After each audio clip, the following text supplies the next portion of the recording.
Bloomberg Audio Studios. Podcasts, radio, news.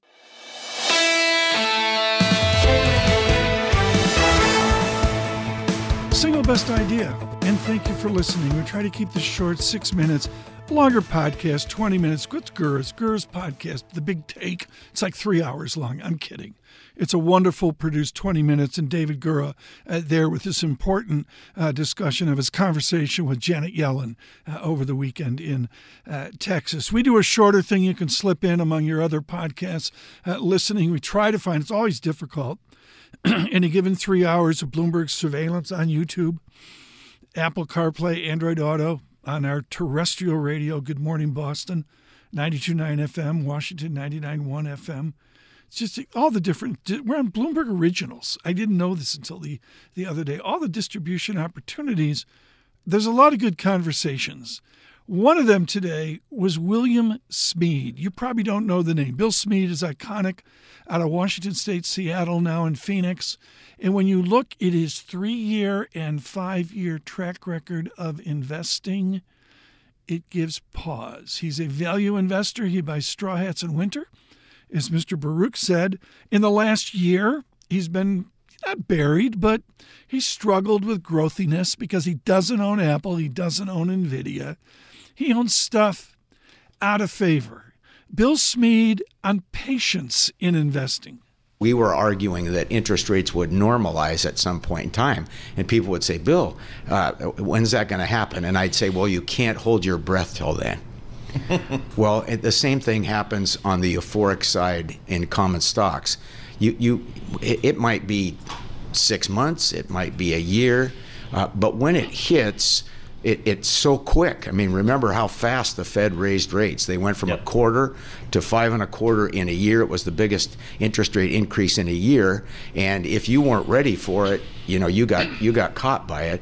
Well, the same thing will happen in the equity market. In other words, Buffett used to talk about it being like Cinderella at the ball. You've been told that at midnight the clock is strike 12. Bill Smead with us there, a Smead Capital in Phoenix, value investor, very much in energy stocks right now.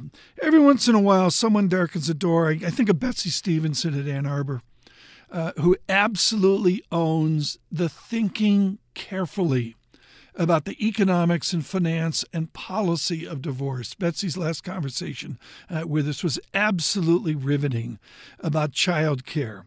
Someone else that owns a high ground here is Jennifer Lawless. She's at the University of Virginia, and she's made an absolute cottage industry out of studying women in American politics. And, you ask her the usual question, why haven't we had a female president like in other countries, sort of just understood? And her core theme, this is really important, her core theme is the ambition to get into politics to begin with. She's focused much more,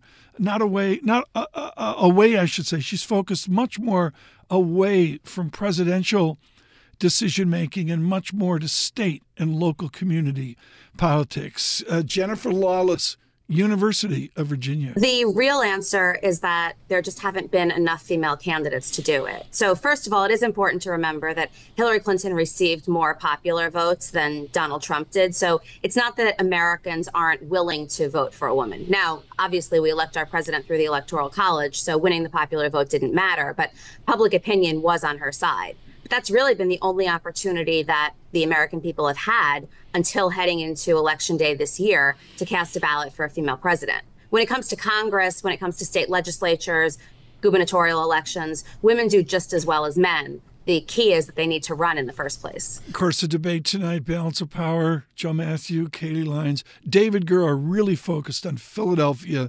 You'll see that over the next 24, even 48 hours as well. We're out on Apple CarPlay, on Android Auto, on YouTube.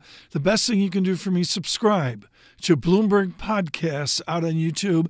And just as an aside, I can't say enough about YouTube Premium. You have to pay for that. I pay for it. But YouTube Premium is really clean and simple as well. On Apple Podcasts, this is Single Best Idea.